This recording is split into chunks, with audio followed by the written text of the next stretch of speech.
Magandang araw po sa member consumer owners ng First Laguna Electric Cooperative Incorporated sa 11 bayan sa 4th District ng Laguna. Mula dito sa Fleco News TV studio sa Lumban, ako si Yoshiko Cruz. Ngayon ay araw ng Biyernes, September 8, 2023. Napapanood ng Fleco News TV sa pamamagitan ng Facebook Live sa official page ng ating electric cooperative. Una sa aming mga balita, mahigit 300 member consumer owners ang nagwagi ng iba't ibang mga papremyo sa 32nd Annual General Membership Assembly ng Fleco. Ito ang aking balita.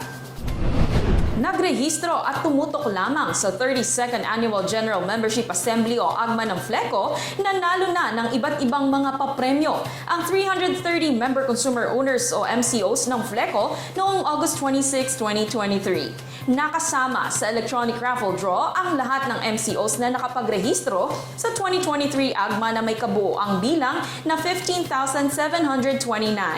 Nagkaroon ng raffle prizes na nagkakahalagang 1,000 pesos, 2,000 pesos, 3,000 pesos, 7,000 pesos at 10,000 pesos. Ang grand prize na dalawang brand new tricycle ay napanalunan ni na Jennifer Ocampo ng Pakin at Mike Archie Obletias ng Lumban. Samantala, ang 35 MCOs na matiyagang nanood ng 32nd AGMA sa pamamagitan ng Facebook Live at lumahok sa online games ay nanalo ng tagi-isang 500 peso voucher na ibabawas sa kanilang electric bills. Naging matagumpay ang isinagawang AGMA ngayong taon na dinaluhan din ni Laguna 4th District Representative Honorable Congresswoman Jam Agarao na nagbigay pa ng mga karagdagang raffle items tulad ng washing machine, TV, iba pang appliances at 32,000 pesos. Sa loob po ng maraming taon, ipinakita ng Fleco ang kanilang dedikasyon sa paghahatid ng serbisyo sa kuryente sa mga lugar na dating hindi ito nararanasan.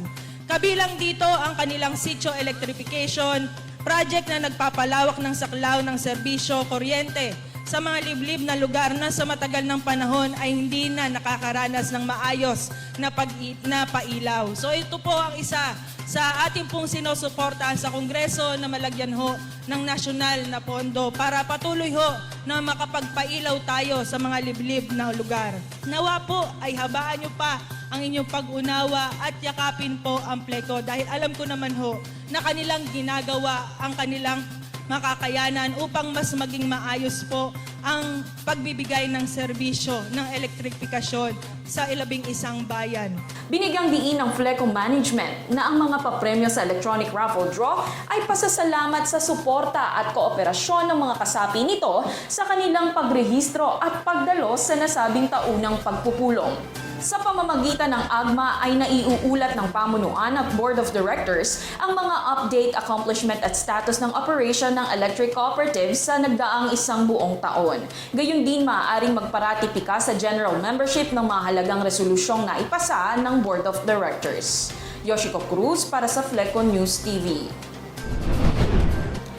Kaugnay sa naging performance ng Fleco sa 2022, humakot ng mga parangal sa 2023 NEA Golden Daguitab Awards at PhilReca Awards from the Wires ang ating electric cooperative. Narito ang balita ni Veronica Polidario. Muling nagkamit ng awards and recognitions ang First Laguna Electric Cooperative Incorporated sa ginanap na 2023 NEA Golden Daguitab Awards at PhilReca Awards from the Wires nitong August 11, 2023 sa Philippine International Convention Center, Pasay City. 25 parangal ang hinakot ng Fleco mula sa dalawang institusyon na nagsisilbing haligi ng rural electrification movement.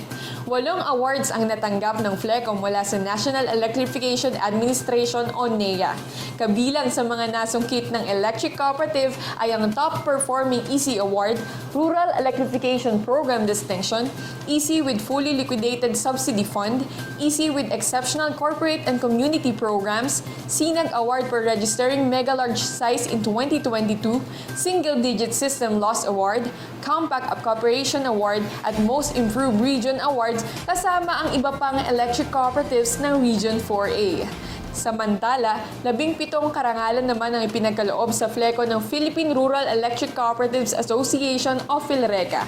Ang mga parangal ay binase ng PhilReca at NEA sa performance ng electric cooperative sa pamamagitan ng pag-evaluate ng institutional, technical at financial aspects nito sa nakalipas na taon.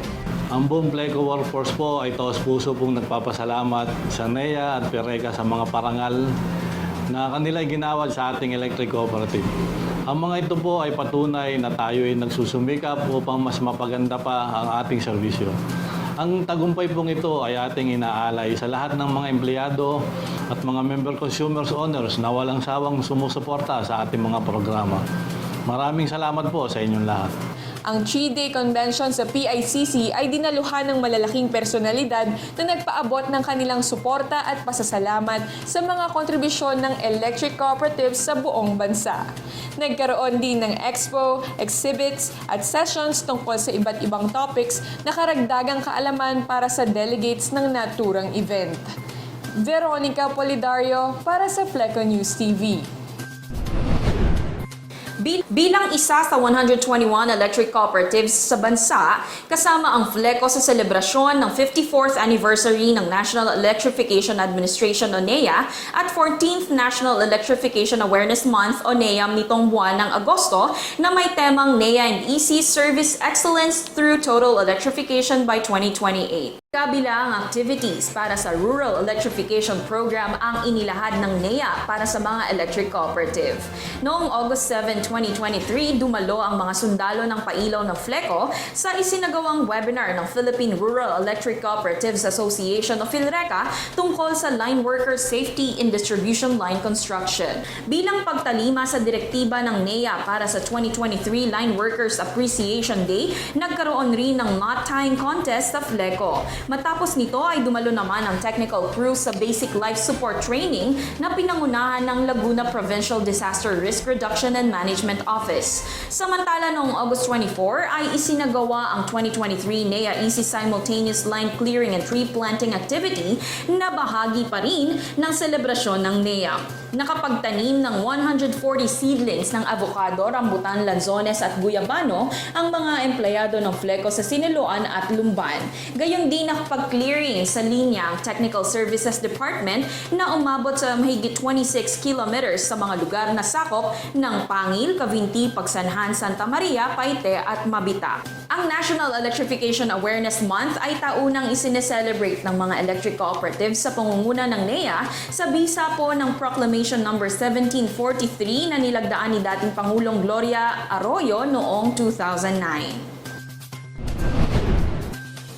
Sa ibang balita para sa mas maliwanag na kinabukasan ng mga mag-aaral, nagpaabot ng munting tulong ang FLECO sa 66 na mga paaralan sa coverage area nito bilang bahagi ng Brigada Eskwela 2023. Bago pa man mag-umpisa ang klase ay nakapamahagi na ang FLECO ng iba't ibang mga kagamitan sa paaralan katulad ng electric fan, printer, bond paper, pintura at marami pang iba. Tumulong din ang technical crew ng electric cooperative sa pagsasaayos ng electrical wiring ng mga paaralang nag-request nito. Ang FLECO ay taunang nakikiisa sa Brigada Eskwela bilang bahagi ng Corporate Social Responsibility Program. Yan po ang aming mga balita ngayong araw.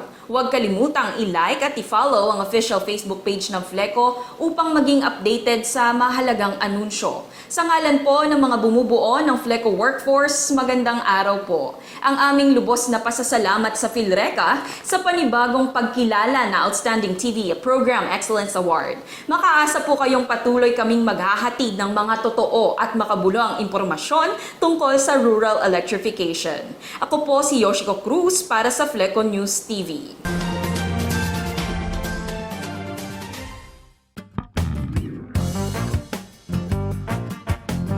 Para sa Kuryente-Talino Question of the Day. Tuwing buwan ng Agosto, ipinagdiriwang ang National Electrification Awareness Month o NEAM. Ano ang tema ng naturang selebrasyon ngayong taon? I-react mo na ang iyong sagot. I-click ang like button kung ang sagot mo ay marking the legacy of NEA and ECs through the years. Heart button naman kung ang sagot ay celebrating the contribution of rural electrification movement at wow reaction kung ang sagot mo ay NEA and EC's Service Excellence through Total Electrification by 2028. Matapos i-react ang iyong sagot, i-comment sa baba ang hashtag Fleco at hashtag Fleco News TV. Huwag kalimutang i-share ang video na ito. Sundin lamang po ang mga nabanggit na mechanics para sa tsansang manalo ng 500 peso voucher na maaaring ibawas sa iyong Fleco electric bills.